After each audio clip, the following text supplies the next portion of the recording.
கோடைகாலம் வழக்கமாக மார்ச் பிற்பகுதியிலேயே தொடங்கும்.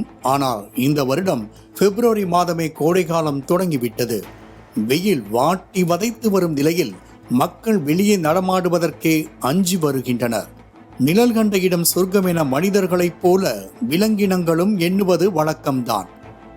அந்த வகையில் வெயிலுக்கு பயந்து வாழைத்தோப்புக்குள் வாழ வந்த முதலையால் மிரண்டு போயுள்ளனர் கிராம மக்கள்.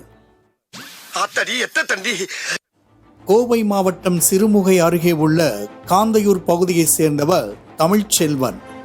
இவர் தனது நிலத்தில் வாழை பயிரிட்டு விவசாயம் பார்த்து வருகிறார். இந்நிலையில் மார்ச் 12ஆம் தேதியன்று வழக்கம்போல் நிலத்திற்கு தண்ணீர் பாய்ச்ச சென்ற தமிழ்ச்செல்வனுக்கு கடும் அதிர்ச்சி காத்திருந்தது. வாழை மரங்களுக்கு நடுவே பெரிய கல் தூண் போல அசையாமல் ஒன்று கிடந்தது. அதன் அருகே சென்று பார்த்தபோதுதான் தெரிந்தது அது ராட்சத முதலை என்று. விட்டால் ஒரு முழு மனிதனை அப்படியே விழுங்கும்படியான 12 அடி நீளமுள்ள அந்த முதலை களைப்பாறிக் கொண்டிருந்தது. காலமிது காலமிது கண்ணுறங்கு மகளே, காலமிதை தவறவிட்டால் தூக்கமில்லை மகளே, தூக்கமில்லை மகளே. ராட்சத முதலை கிடந்ததை கேள்விப்பட்ட அப்பகுதி மக்கள் தூரமாக நின்றவாறே பார்த்து மலைத்து போயினர்.